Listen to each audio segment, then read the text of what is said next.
احلى بيتزاية هتدوقها في حياتك. يلا بينا ودي.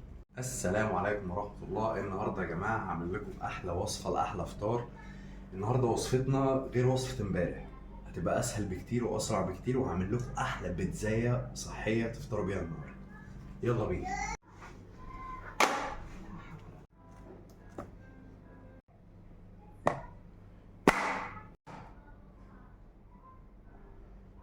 المره دي برضه يبقى نفس الكلام، بيضتين صفار فقط والباقي كله بياض، يعني 6 بيضات منهم 2 صفار بس. تمام، دي اكتر حاجه فيها بروتين في كل الموضوع ده. يلا بينا. ننزل برشه الزيت بتاعتنا على الطاسه.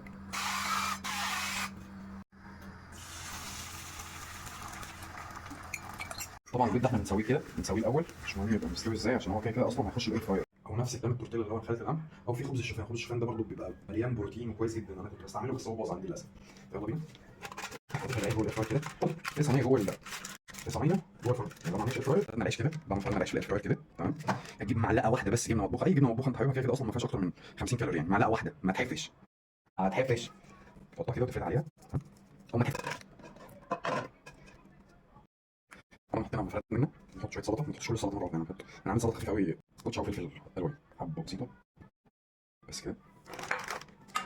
نجيب البيض بتاعنا وننزله بيه،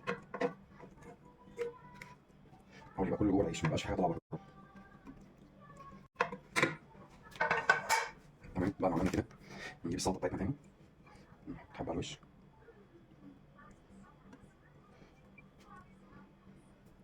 بس بقى نجيب الكمون بتاعنا،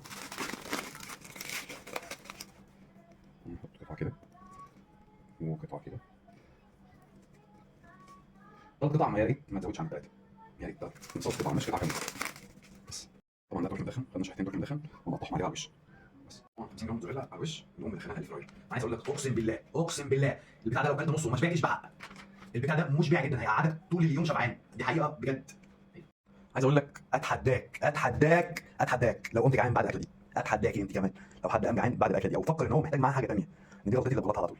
يلا بينا نحط في الفراير، هنظبط على 180 بالظبط، 6 دقائق فقط، لو في الفرن برضه يبقى 5 دقائق بس. طبعا دي شكلها بعد ما طلعت، ويلا بينا ودي ودي يا مان.